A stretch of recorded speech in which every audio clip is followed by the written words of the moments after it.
கோடநாடு கொலை கொள்ளை வழக்கில் வங்கி மேலாளர் உட்பட 2 பேருக்கு சிபிசிஐடி போலீசார் தற்போது சம்மன் அனுப்பியிருக்கின்றனர். அண்மை செய்தியை பார்த்து வருகிறோம்.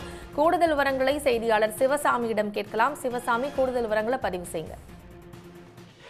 கோத்தகிரி அருகே உள்ள கொடநாடு பங்களாவில் கடந்த 2017ஆம் ஆண்டு கொலை மற்றும் கொள்ளை சம்பவம் நடைபெற்றது. இந்த சம்பவத்தில் ஜெயலலிதாவின் முன்னாள் கார் ஓட்டுநர் கனகராஜ், கேரளாவை சேர்ந்த சயான், வாளையார், மனோஜ் உள்ளிட்ட 11 பேர் ஈடுபட்டனர். இதில் கனகராஜ் சேலம் அருகே சாலை விபத்தில் உயிரிழந்த நிலையில் அந்த சயான் உள்ளிட்ட 10 பேர் தொடக்கத்தில் கைது செய்யப்பட்டனர். அது குறித்த வழக்கை தொடக்கத்தில் சோலூர் மட்டம் போலீசார் விசாரணைத்து வந்த நிலையில் பின்னர் அந்த வழக்கானது ஏடிஎஸ்பி கிருஷ்ணமூர்த்தி தலைமையிலான தனிப்படைக்கு மாற்றப்பட்டது. அந்த ஏடிஎஸ்பி கிருஷ்ணமூர்த்தி தலைமையிலான போலீசாரின் விசாரணையின் போது கனகராஜின் சகோதரர் தனபால் மற்றும் உறவினர் ரமேஷுக்கும் தொடர்பு இருப்பது கண்டுபிடிக்கப்பட்டது. தற்போது இந்த வழக்கை பொறுத்தவரையில் 12 பேர் குற்றவாளிகளாக சேர்க்கப்பட்டு வழக்கு விசாரணையானது தற்போது சிபிசிஐடி போலீசார் நடத்தி வருகிறார்கள்.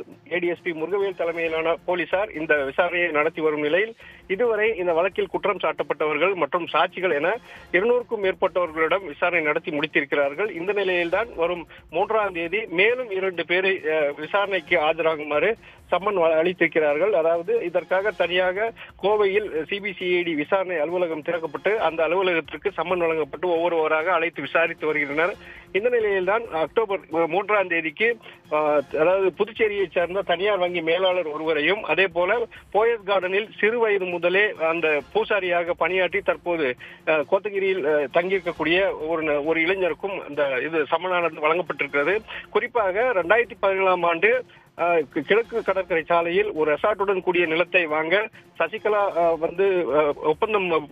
ஒருவரிடம் ஒப்பந்தம் செய்ததாகவும் அதற்காக வங்கிக் கடன் பெறுவதற்காக புதுச்சேரி வங்கியை நாடியிருப்பதாகவும் அப்போது மதிப்பு இழப்பு நடவடிக்கையின் போது பழைய நோட்டுகளை மாற்றியதாகவும் ஒரு தகவலானது கிடைத்திருக்கிறது. இந்த தகவலை தனிப்படை போலீசார் சிபிசிஐடி இடம் ஒப்படைத்த நிலையில்தான் அது குறித்து விசாரணை நடத்த வேண்டும் என்பதற்காக புதுச்சேரியில் இருக்கக்கூடிய அந்த சம்பந்தப்பட்ட வங்கி மேலாளருக்கு சம்மன் அளிக்கப்பட்டிருப்பதாகவும் தகவல் வெளியாகி இருக்கிறது. அதே போல இந்த தொடக்கம் 4 வயது முதலே போயஸ் தோட்டத்தில் இருக்கக்கூடிய கோவிலில் பூசாரியாக இருந்த இந்த விக்னேஷ் என்ற இளைஞரும் விசாரணைக்கு ஆஜராகுமாறு தற்போது சம்மன் அளித்திருக்கிறார்கள். தற்போதைய தகவல்களுக்கு நன்றி சிவசாமி. உடனுக்குடன் செய்திகளை தெரிந்து கொள்ள சன் நியூஸ் பெல் ஐகானை கிளிக் பண்ணுங்க.